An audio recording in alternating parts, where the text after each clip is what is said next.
मकर संक्रांति का पर्व है। ये कोई मकर संक्रांति ऐसी नहीं पड़ गई। किसी देवता का घर जला था, तब जाकर दूसरे घर में प्रवेश किया था, तब मकर संक्रांति हुई थी।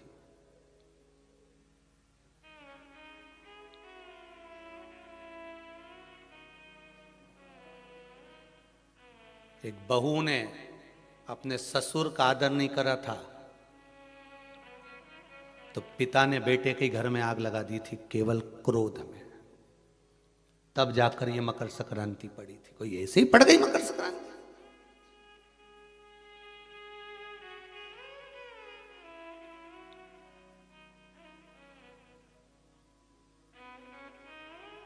कह दिया आपने तो कि मकर संक्रांति का दान बड़ा प्रबल होता है, पर उस दान की महत्वता क्या है? हमारे शास्त्र क्या कर रहे हैं, हमारे पुराण क्या कर रहे हैं, हमारे वेद क्या कर रहे हैं? हम तो सुनते हुए आए भीष्म पितामह बाणों की सैया पर पड़े तो उत्तरायण सूर्य आने वाला था, इसलिए तब प्राण त्यागूंगा।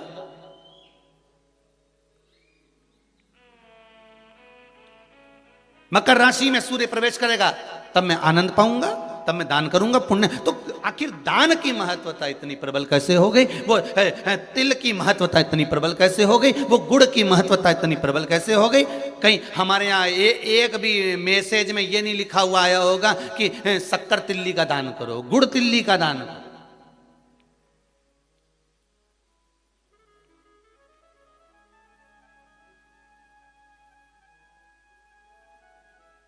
ज्योतिष के हिसाब से तिल शनि है और गुड़ सूर्य है। ज्योतिष के हिसाब से तिल शनि है और गुड़ सूर्य है। कोई साधारण सा भाव नहीं प्रगटा है महाराज जी। इस मकर संक्रांति पर केवल लोगों ने कह दिया कि पतंग उड़ा लो, तो कितनी अच्छी बात है, हिंदू धर्म में कम से कम एक दिन दिया, उड़ा लो जितनी मैंने उड़ाओ, पर एक ही दिन उड़ाना रहे और एक ही दिन काटना। बाकी के दिनों में ना तो किसी के बारे में उड़ाना और ना किसी की काटना।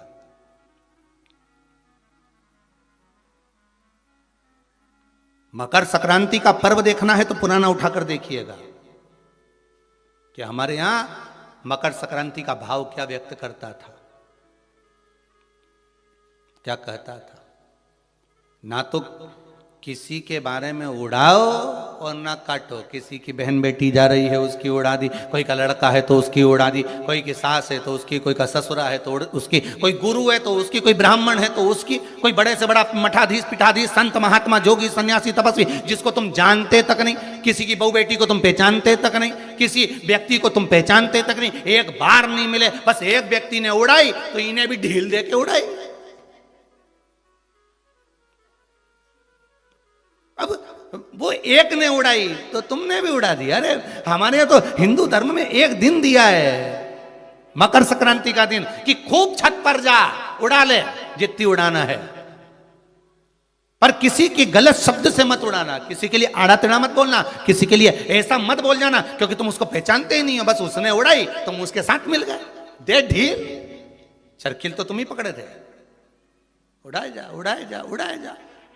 उन्हें उसकी बेटी के लिए कुछ कहा, 4 लोगों ने मिलकर और कह दिया, 5 लोगों ने मिलकर और कह दिया। किसी के बहू के लिए कहा, एक ने कहा, दूसरे ने फिर कह दिया, 4 ने मिलकर फिर कह दिया। किसी के बेटे के लिए कहा, किसी गुरु के लिए कहा, किसी ब्राह्मण के लिए कहा, किसी संत के लिए कहा, किसी साधु के लिए कहा। किसी ने एक संत पर उंगली उठाई, सबने उड़ाना चालू कर दिया। किसी ने एक गुरुजन पे उंगली उठाई, सबने उड़ाकर चालू कर दिया। हम उड़ा रहे, ना तो जानते, ना पहचानते, ना देखा, ना भाला, ना कभी उससे मिले, ना जाने, बस उसने उड़ाई थी और तुमने जरखिल से ढील देके उड़ाना चालू कर दिया।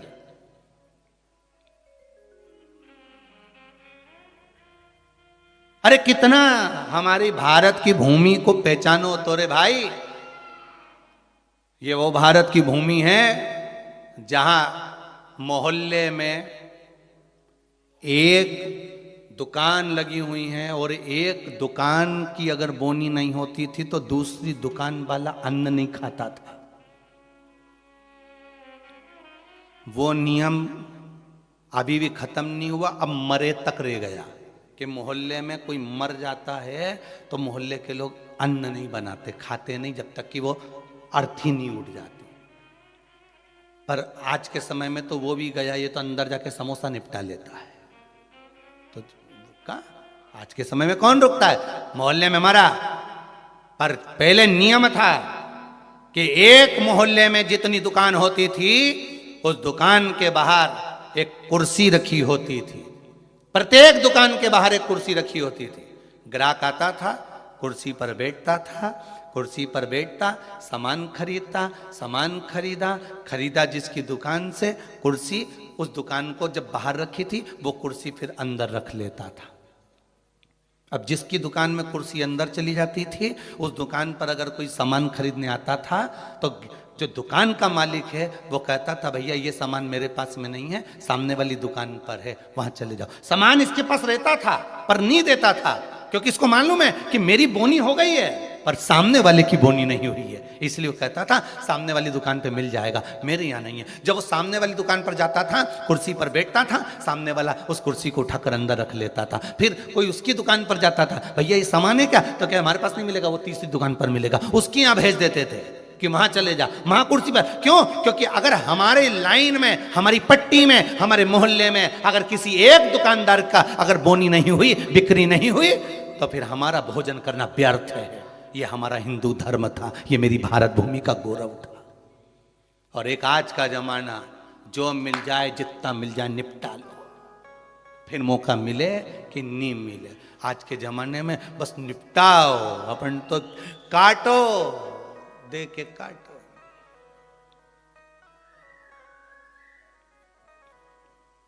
अरे भगवान से भी कहना, पतंग उड़े आकाश माने, डोर थारा हाथ मां, ओ वल्लभ मारी पतंग ऊंची राख जो।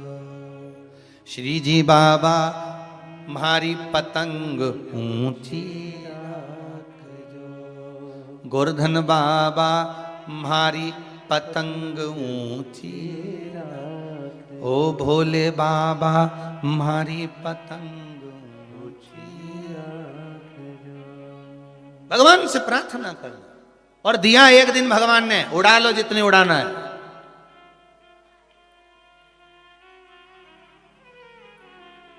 उड़ा लो।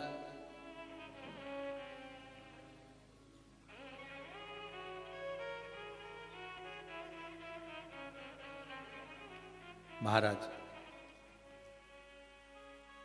ज्योतिष में तिल को शनि और गुड़ को, जम के बोलो जरा, सूर्य कहा गया रहेगा। 2 दिवस तक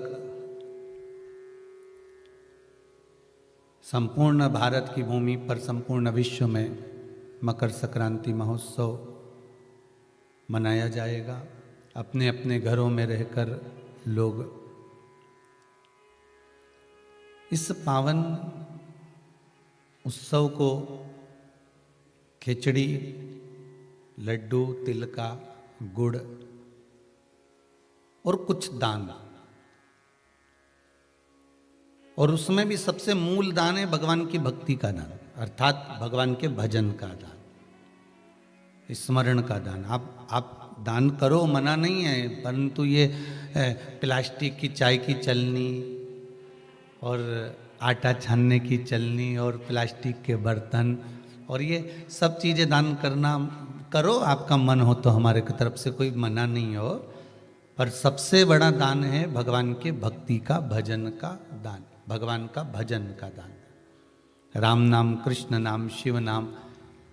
प्रयास करिए मकर राशि के अंतर्गत जब सूर्य प्रवेश करे और आप जब मकर का स्नान करें और मकर संक्रांति पर्व का जब आप स्नान करें तो भगवान की अविरल भक्ति आपके भीतर समाहित हो। भगवान की अविरल भक्ति आपको प्राप्त हो। और इस पवित्र भक्ति के बल पर, इस पवित्र भक्ति के बल पर हम भगवान की सुंदर आनंदमय स्वरूप को धारण कर सके।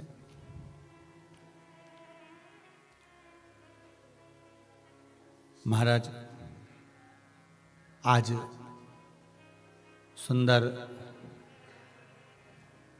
पुत्रदा एकादशी भी है।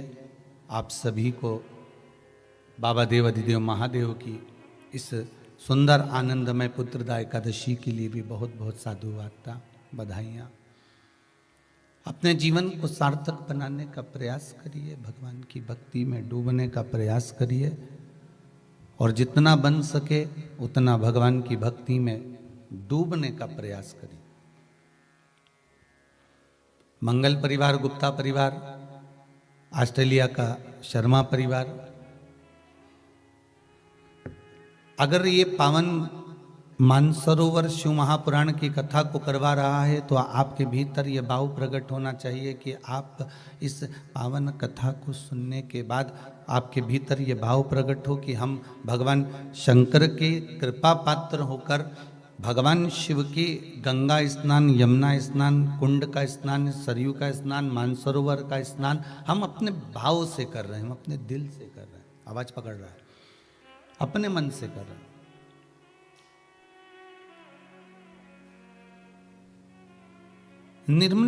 निर्मल चित्त से, निर्मल भावों से, निर्मल मन से हम भगवान को पाने का प्रयास करें तो भगवान मिलता जरूर है।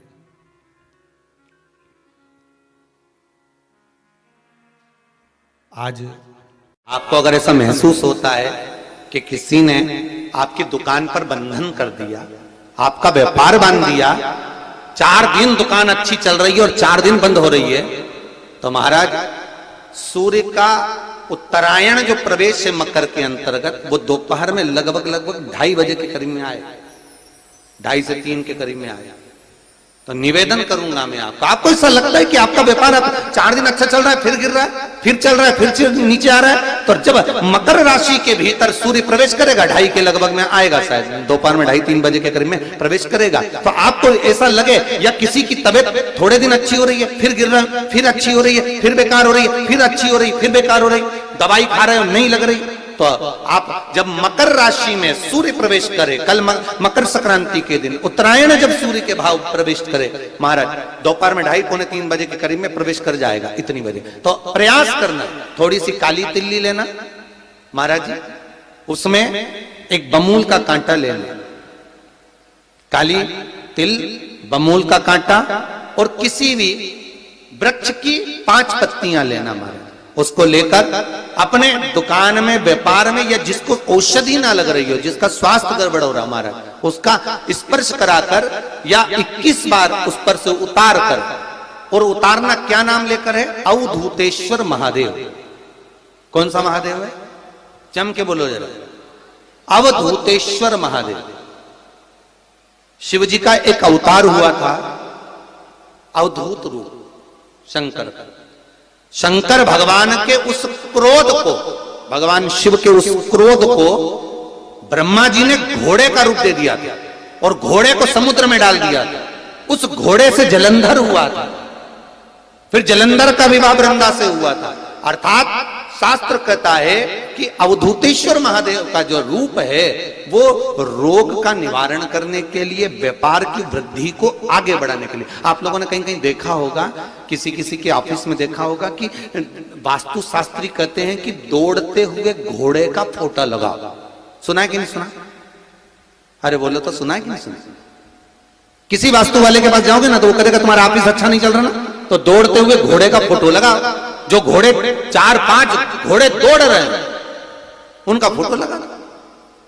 क्यों कहते हैं वो? उसका कारण क्या है? वास्तु शास्त्री ऐसा क्यों बताते हैं कि दौड़ते हुए घोड़े का फोटो? उसका शास्त्र प्रमाण शिव महापुराण करती है महाराज कि शिव का एक रूप अवधूतेश्वर है, जिसको ब्रह्मा जी ने घोड़े का रूप दे दिया और घोड़े का रूप देकर उसको समुद्र में डाल दिया, जिससे जलंधर की उत्पत्ति हुई। तो अगर मान लो अगर प्रॉब्लम चल रही है, व्यापार में दिक्कत आ रही है, व्यवसाय में तकलीफ आ रही है, या किसी ना किसी रूप में कोई ना कोई कष्ट आपको लग रहा है, तो अवधूतेश्वर महादेव का नाम लेकर काली तिल्ली, वृक्ष की पत्ती और एक बमूल का कांटा लेकर, और आप दुकान में से उतार लो, चाहे शरीर पर से उतार लो, उसको ले जाकर किसी भी चौराहे पर उसको पटक दीजिए। चौरस्ते पर नहीं डाल सकते तो बहते हुए पानी में डाल दीजिए। बहता हुआ पानी ना मिले तो पीपल के वृक्ष के नीचे डाल दीजिए, पर उसको मकर राशि के प्रविष्ट भाव में ही डालना।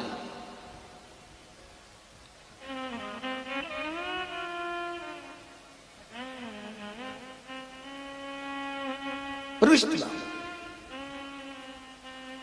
हमारे हिंदू धर्म में जितने भी त्योहार आते हैं ना, ये त्योहार कोई साधारण नहीं होते। हमारे हिंदू धर्म में जितने भी त्योहार हैं, ये कुछ ना कुछ हमें सुख का भान कराते। एक भी त्योहार ऐसा नहीं है हिंदू धर्म का जो कि खाली जाए। बस हम उससे दूर रहते हैं, हमें आता नहीं है। बस एक साधारण भाव में हमने त्योहार मना लिया, पर उसका महत्व हम समझते, उसको जाने कि उसकी महत्वता क्या।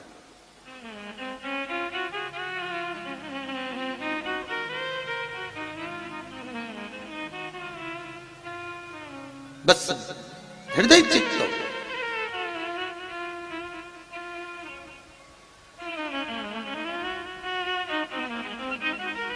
कोई किसी व्यक्ति ने मालूम पड़े कोई भूमि पर कब्जा कर लिया और नहीं छोड़ रहे, तो उसके लिए भी कल का दिन बड़ा महत्वपूर्ण है महाराज। उसके लिए भी कल का दिवस बड़ा महत्वपूर्ण है महाराज।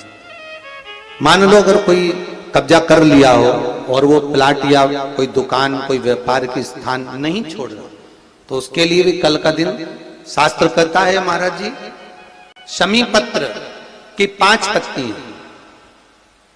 कितनी पत्तियां लेना है? 5। शमी पत्र की 5 पत्ती, बेल पत्र की 11 पत्ती।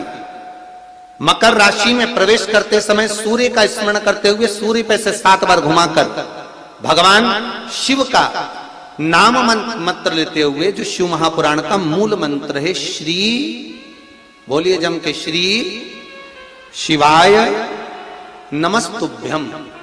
शिव महापुराण के मूल मंत्र का स्मरण कर कर सूर्य पर से घुमाकर शंकर भगवान के शिवलिंग पर जो समर्पित कर देता है और चढ़ी हुई एक बेलपत्र शमी पत्र उस स्थान पर डाल देता है जो कब्जा नहीं छोड़ रहा, महाराज 6 महीने के अंदर वो कब्जा छोड़कर भागता नजर आता।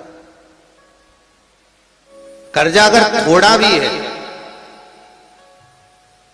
और थोड़ी भी मात्रा का अगर कर्जा है, तो उस कर्जे को चुकाने का प्रयास करें।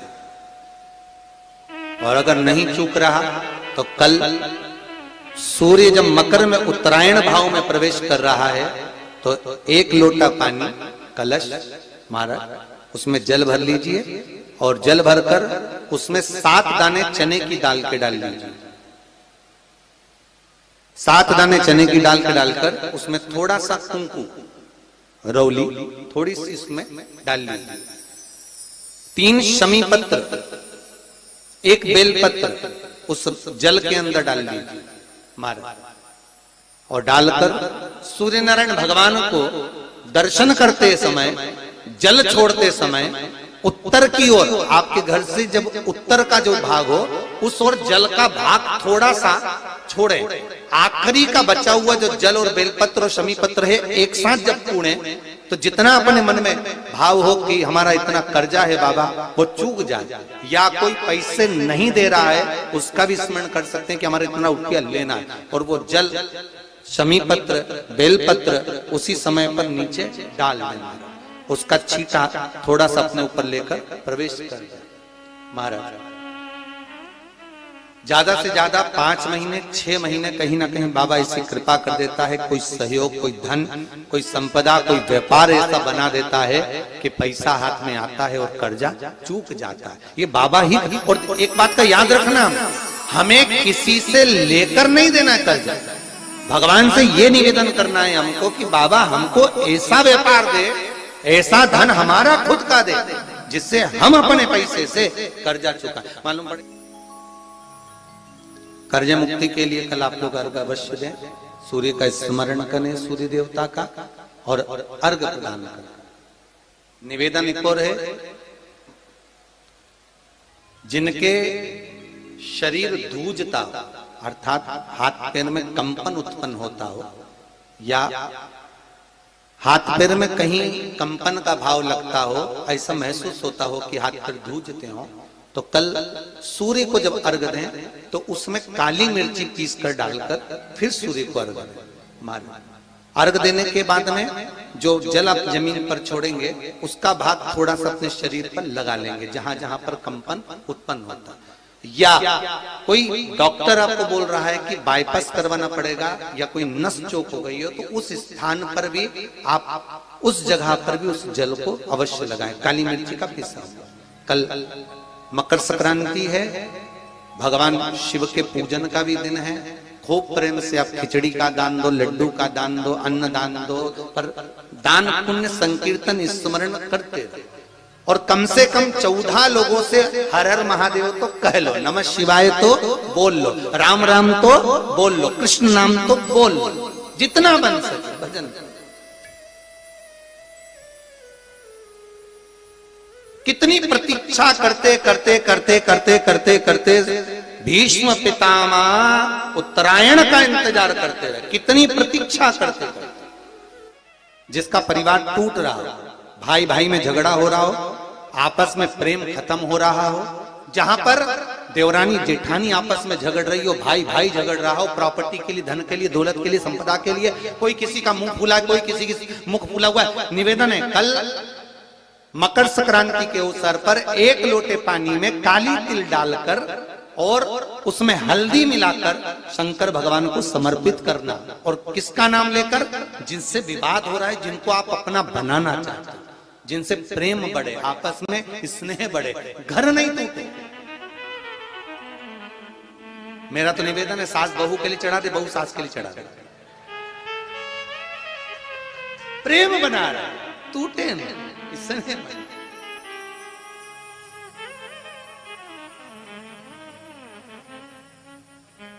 ये आपस का जो प्रेम है ये टूटना नहीं चाहिए। कल मकर संक्रांति के अवसर पर ये करिए। कहते हैं मकर संक्रांति है जिस समय पर कल सूर्य उत्तरायण आ जाए और पहले दिन उत्तरायण के दिन ही जब संध्या का समय होता है, शाम का समय होता है, महाराज संध्या का जो समय होता है शाम का, अगर कोई बच्चा पलंग पर बाथरूम करता हो, गंदगी करता हो, सारी औषधि कर ली, दवाई कर ली, और या बच्चा रात्रि को उठकर चिड़चिड़ करता हो या रोता हो रात भर, महाराज उसके लिए, या माता के स्तनों में बच्चे को पिलाने के लिए दूध ना आता हो उसके लिए, या बच्चा रुदन करता हो या बच्चा गंदगी करता हो उसके लिए, कल शाम के समय पर प्रथम दिन में जब भगवान उत्तरायण आ रहे हैं मकर राशि के अंतर्गत, तो शाम के समय पर मकर संक्रांति के दिन गुड़ को पानी में मिलाकर शिवजी पर लेपन कर दो, उसी हाथ को बच्चे को मंदिर के बाहर चटा दो महाराज, फिर वो पलंग पर कभी गंदगी नहीं करेगा महाराज। जिस नारी का स्तन में दूध नहीं आता हो बच्चों को पिलाने के लिए, उसको भी अगर चटा दिया जाए तो स्तन में दूध आना प्रारंभ हो जाए महाराज। जो बच्चा रात्रि को रोता हो, जाग जाता हो, उसको भी अगर वो हाथ चटा दिया जाए तो वो काम करता है महाराज। ये कल के दिन करके देखना, बाद में बताना जरूर हो। शुगर वाले जीव जिनकी शुगर ऊंची नीची हो रही हो, ज्यादा शुगर की परेशानी आ रही हो और इंजेक्शन लेना पड़ रहा हो, उनके लिए निवेदन है काली तिल्ली कल के लिए है ये खास तौर से, बाकी के शुगर के लिए तो उपाय और बाद में बता देंगे, पर कल के लिए जो करना चाह रहे हैं जिनकी शुगर लेवल में नहीं आ रही है, काली तिल्ली शंकर भगवान के शिवलिंग पर समर्पित कर दो और उस काली तिल्ली को जब शिव जी पर चढ़ाएं तो महाराज हाटकेश्वर महादेव का नाम लेना है। कौन से महादेव? हाटकेश्वर महादेव का नाम लेना है और शंकर भगवान पर काली तिल्ली चढ़ाते जाना है। उसमें कंकर नहीं हो, सफेद तिल्ली का एक भी दाना नहीं हो, इसका ध्यान रखिएगा। उस काली तिल्ली को चढ़ा दीजिए, हाटकेश्वर महादेव का स्मरण कर कर, किसी को जल ना चढ़ाने देना उस समय पर जब आप शंकर जी को चढ़ाएं, और भगवान शंकर की हाटकेश्वर महादेव का स्मरण कर कर 108 रुद्राक्ष से मनके से माला जप लो। वहीं शंकर चढ़ी रहने देना तिल्ली, उसी तिल्ली को वापिस कटोरी में उठाकर लिया, 3 दिन तक लगातार उसको थोड़ा थोड़ा कर कर सुबह के समय खाली पेट खाइए, शुगर लेवल पर आ जाएगी महाराज, आपकी शुगर हाई ऊंची नीची नहीं जाएगी। हाटकेश्वर महादेव का स्मरण।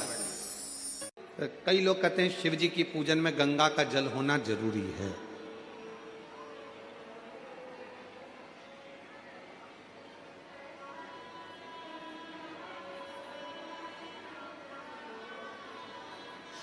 और मान लो तुम्हारे पास में गंगा जी का जल नहीं है, तो क्या शंकर जी तुम्हारी पूजन को स्वीकार नहीं करेंगे? अरे बोलो तो जम के, करेंगे ना? क्यों? स्कंद पुराण में वर्णन आता है, स्कंद पुराण में वर्णन आता है कि एक बहुत साधारण सी घर में रहने वाली एक दृष्टांत बड़ा सुंदर है। और एक घर में रहने वाली एक रेणुका मां नाम की एक स्त्री थी। थोड़ा ध्यान से सुनना इस स्कंद पुराण के इस चरित्र को। रेणुका,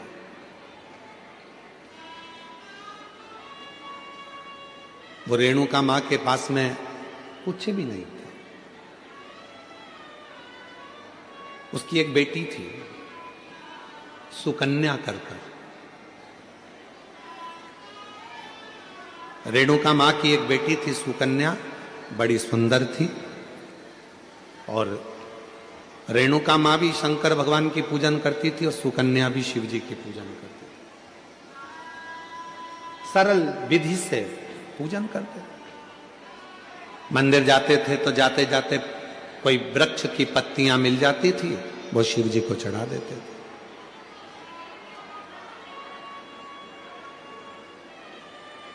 कोई फूल मिल जाता था, वो शिव जी को चढ़ा देते थे। और कई बार ऐसा हुआ कि रेणुका सुकन्या को कोई पत्ती नहीं मिली, कोई फूल नहीं मिला, तो उन्होंने जल चढ़ा दिया। कई बार ऐसा भी हुआ कि सुकन्या और रेणुका को जल भी नहीं मिला, तो उन्होंने 3 बार ताली बजा दी। कई बार ऐसा हो गया सुकन्या रेणुका को कि वो मंदिर भी ना जा पाए, तो उन्होंने शिखर का दर्शन कर लिया। शिखर का दर्शन।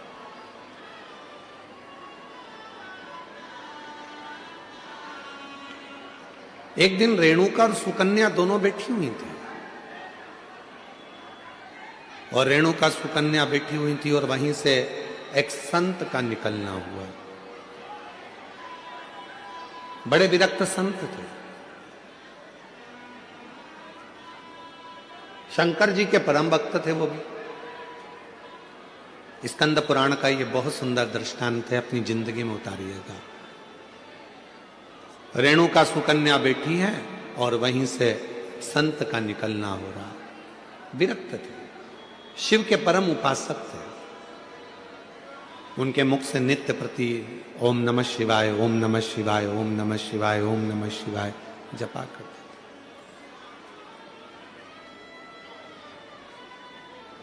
आज संत भिक्षा मांगने के लिए रेणुका और सुकन्या के घर पर पहुंच गए। आवाज लगाई, माता भिक्षाम दे, माता भिक्षाम दे, भूख लगी है, थोड़ा अन्न का भाग दीजिए। रेणुका सुकन्या बाबा की आवाज सुनकर बाहर गई। दरवाजा खुला, आसन दिया, बिछाया, बिठाया, जल पिलाया, अंदर से भोजन ला कर दिया। पूजा की तैयारी कर रही थी शिव मंदिर जाने के लिए सुकन्या, और बाबा की दृष्टि पड़ गई उस पूजन की थाली पर। और जैसे ही संत की दृष्टि पूजन की थाली पर पड़ी, तो संत ने बात बात में पूछ लिया, ये पूजन में सारा साहित्य रखा हुआ है, पर गंगा का जल नहीं है, तो तुम्हारी पूजन शिव स्वीकार नहीं करेंगे। ये संत ने कह दिया रेणुका और सुकन्या से, आपकी पूजन में, आपकी पूजा की थाली में गंगा का जल नहीं है, तो शिव इस पूजन को स्वीकार नहीं करेंगे। आप तो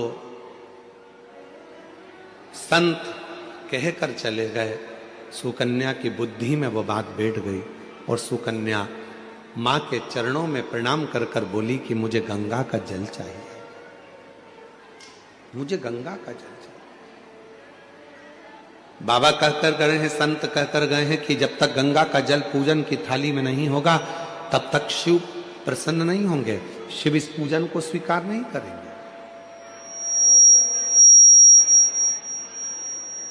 अगर भगवान शंकर को पूजन स्वीकार करना है, अगर भगवान शंकर को पूजन स्वीकार करना है तो गंगा का जल का होना जरूरी है।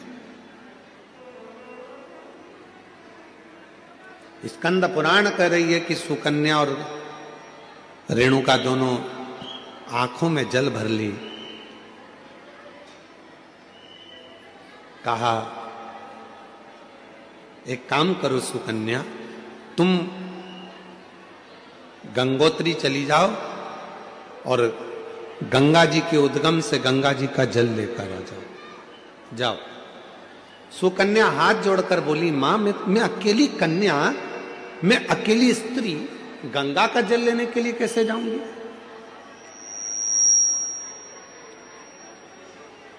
शिव की पूजन सुकन्या ने भी बंद कर दी, रेणुका ने भी बंद कर दी। दोनों शंकर के मंदिर नहीं जा रही हैं क्योंकि संत कहकर गए हैं कि गंगा का जल होना जरूरी है। अब गंगा का जल ही नहीं है तो शंकर मंदिर जाके करूंगी क्या? अब गंगा का जल ही नहीं है तो शिव जी के शिवालय में जाकर करूंगी क्या? ना सुकन्या मंदिर जा रही है, ना रेणुका मंदिर जा रही है।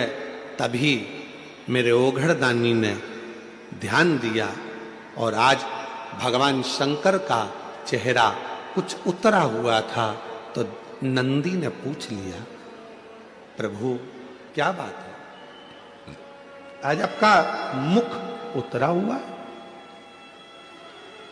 आज आपका चेहरा उतरा हुआ है, प्रभु क्या बात है?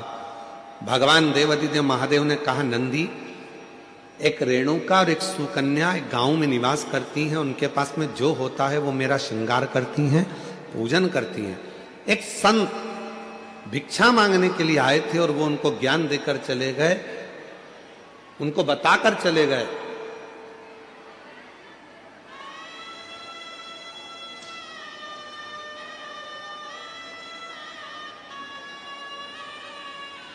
कि गंगा के जल के बिना शिव पूजन को स्वीकार नहीं करते।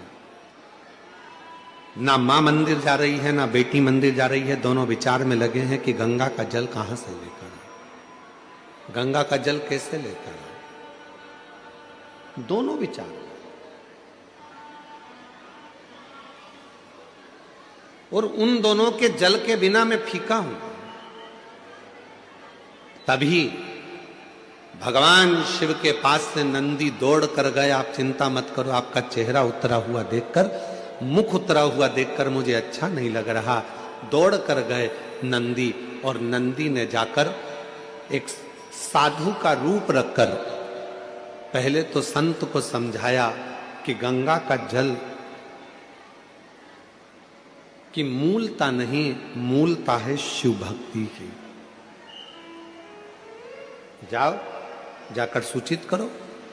संत मानते नहीं थे तो नंदी ने अपना असली विग्रह धारण कर, बड़े बड़े सींग, बड़ा विराट सा स्वरूप नंदी का, बड़ा विराट सा स्वरूप।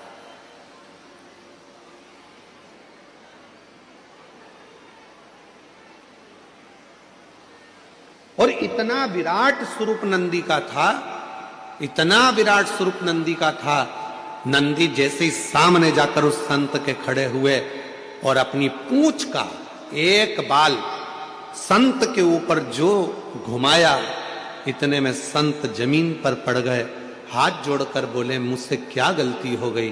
तो नंदी ने कहा, गलती केवल एक हुई है कि वो पूजन करने वाली जिस भाव से पूजन करती थी, जैसी मंदिर जाती थी, जो जिस भाव से पूजता था, उसकी पूजन तुमने बंद करा दी, केवल एक गंगा के जल के लिए, कि पूजन में गंगा का जल होना जरूरी है। जाओ।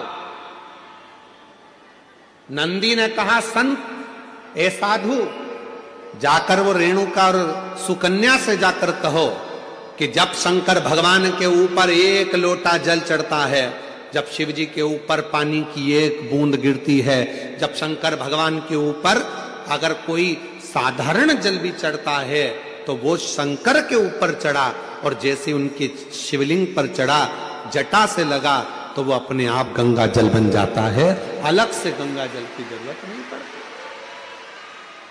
जाओ कहो, बोलो उनको।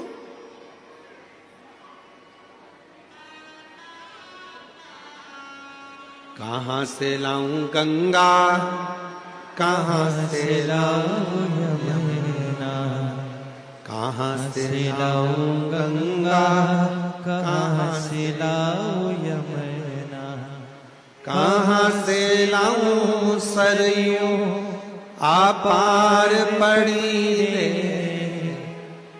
वो बोले तेरी सेवा हमसे न बनी रे, शिव शंकर तेरी सेवा हमसे न बनी रे। गंगा का जल मूल नहीं, मूल है आपके हृदय का भाव, हृदय का।